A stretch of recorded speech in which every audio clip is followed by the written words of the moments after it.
આ નારંગી ગેંગના ધારાસભ્યો, આ નારંગી ગેંગના સંસદ સભ્યો આપણા આદિવાસી વિસ્તારની જમીન શોધીને એને કઈ રીતે લૂંટી લેવાય, એને કઈ રીતે કોઈ એજન્સીને આપી દેવાય, એને કઈ રીતે કોઈ પ્રોજેક્ટમાં નાખી દેવાય, એને કઈ રીતે વેદાંતા જેવી કંપનીઓને આપી દેવાય. અને સંઘર્ષ સમિતિના મારા બેન એવા સુનીતાબેન, પિન્ટુભાઈ, તમામ યુવા મિત્રો, ગામેથી જે સંઘર્ષ સમિતિના સંયોજકો બનાવ્યા તે તમામ આગેવાનો, બહેનો અને વડીલો, આજે આપણી લડત માત્ર છોટાઉદેપુરના નસવાડીની નથી, તમામ અંબાજીથી ઉમરગામના તમામ આદિવાસીની લડાઈ જળ જંગલ જમીનને બચાવવાની છે. દરેક જગ્યાએ તમે જુઓ તો નારંગી ગેંગના ભક્તો, આ નારંગી ગેંગના ધારાસભ્યો, આ નારંગી ગેંગના સંસદ સભ્યો આપણા આદિવાસી વિસ્તારની જમીન શોધીને એને કઈ રીતે લૂંટી લેવાય, એને કઈ રીતે કોઈ એજન્સીને આપી દેવાય, એને કઈ રીતે કોઈ પ્રોજેક્ટમાં નાખી દેવાય, એને કઈ રીતે વેદાંતા જેવી કંપનીઓને આપી દેવાય, એને કઈ રીતે મોટા અભયારણ્યોમાં આપી દેવાય, એને કઈ રીતે પ્રવાસનના ધામો બનાવાય, એવું કાયમ પેરવી અને ષડયંત્ર રચતી આ ભાજપની સરકાર છે. એટલે મેં ગયા વખતે પણ કીધું છે, અભયસિંહ તડવી જેવા નેતાઓ તમારા ગામમાં આવે એટલે કે ભાઈ તમે જાઓ, અમારે તમારું કોઈ કામ નથી. અમને પિન્ટુભાઈ કાલે કીધું કે તાલુકા પંચાયતમાં ચૂંટાયેલા, જિલ્લા પંચાયતમાં ચૂંટાયેલા નેતા અને ગ્રામ પંચાયતમાં ચૂંટાયેલા સરપંચો જો જળ જંગલ જમીન બચાવવા માટે આપણી વારે નહીં આવતા હોય ને તો આપણે એવાનું કોઈ કામ નથી. એના ઘરનો ઘેરાવો કરીને કેવો કે તમે આદિવાસીના પ્રમાણપત્ર મેળવેલા છે એટલે તમે સરપંચ છો, તમે આદિવાસી સમાજના પ્રમાણપત્ર મેળવ્યા છે એટલે તમે તાલુકાના સભ્ય છો, તમે જિલ્લાના સભ્ય છો અને તમે ધારાસભ્ય અને સાંસદ જો કદાચ તમારી પાસે આદિવાસીનું પ્રમાણપત્ર ન હોય ને તો આ ચોર ભાજપના લોકો તમને કોઈ પણ મેન્ડેટ આપવાના નથી. આપણા વિસ્તારમાં આવા પ્રોજેક્ટો લાવવાનું કારણ શું છે? આપણો સમાજ ભોળો છે, આપણો સમાજ ખેતીવાડી મજૂરી કરીને ખાય છે, એટલે આવા વિસ્તારમાં હાઇડ્રો પ્રોજેક્ટો આવી જાય અને એમને સારી રીતે પાણી મળે, એમને સારી રીતે વીજળી મળે અને આપણે મજૂરી કરવા બરોડા ને અમદાવાદ ને ગાંધીનગર જવું પડે. આપણે જવું છે, આપણે આપણી જગ્યા છોડવી છે. અરે બે હાથ ઊંચા કરીને કે આપણે જગ્યા છોડવી છે.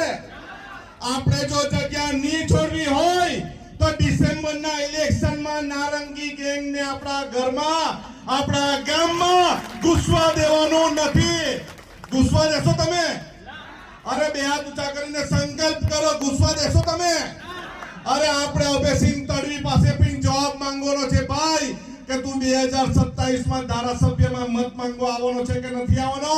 જો તારે મત માંગવા આવવું હોય તો અમારી વરે તારે આવવું પડશે, નહીં તો તારું અમારે કોઈ કામ નથી. આપણે 2 ટંકનું કમાઈને મજૂરી કરીને ખેતી કરીને કમાવા વાળા છે, પણ જો આપણી જમીન નહીં હોય તો આપણે શું કરશું? આપણે જમીન વગર જીવી શકવાના? આપણે જમીન વગર જીવવાના?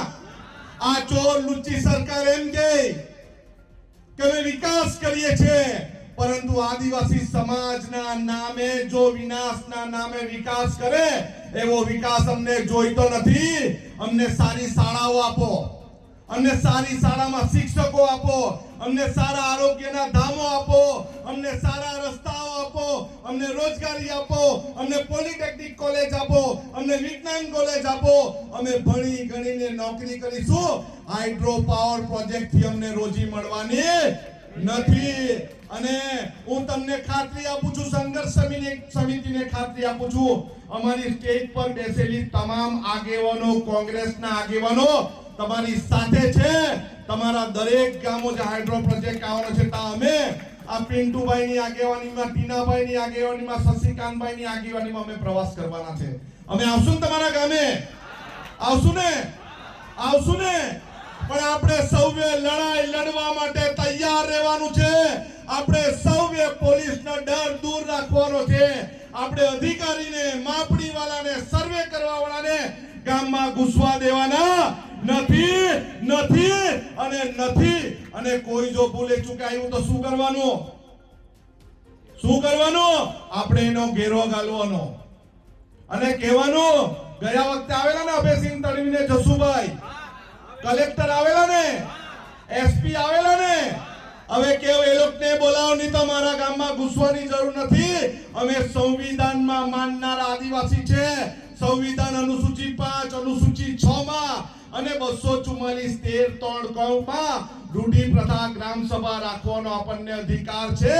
અને તમારે જો અમારા ગામમાં સર્વે કરવા હોય તો પેસા એક્ટ મુજબ ગ્રામ સભા કરો અને ગ્રામ સભાની પૂર્વ મંજૂરી લઈને મારા ગામમાં પગ મૂકજો, નહીં તો તારો પગ તારા પગમાં નહીં રહે, તારા શરીરમાં નહીં રહે એવું કહેવાની તાકાત આપણે રાખવી પડશે.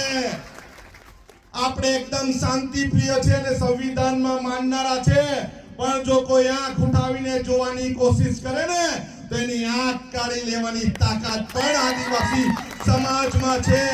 આદિવાસી સમાજના લોકો ગિલોલ અને ગુફેલ એમ જ લઈને ફરતા નથી, તીર કામઠા એમ જ લઈને ફરતા નથી, એને ચલાવતા પણ આવડે છે.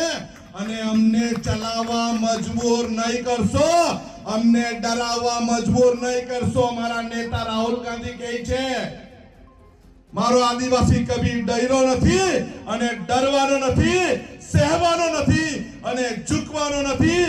ચાહે પોલીસની ફોજ લગાવી દો કે ચાહે અધિકારીની ફોજ લગાવી દો, અમે કોઈનાથી બાપથી ગભરાવાના નથી.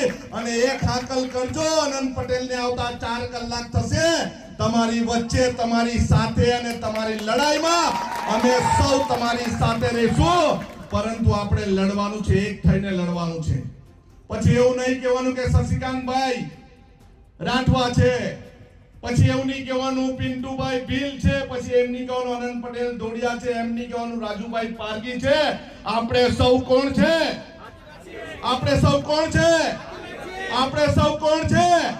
આપણે સૌ આદિવાસી છે અને આ ભારત દેશના મૂળ માલિક છે. એવું મેં નથી કહેતો, એવું સુપ્રીમ કોર્ટ કહે છે કે આ દેશનો જો કોઈ મૂળ માલિક હોય તો કોણ છે? કોણ છે? કોણ છે? આપણે સૌ આદિવાસી છે.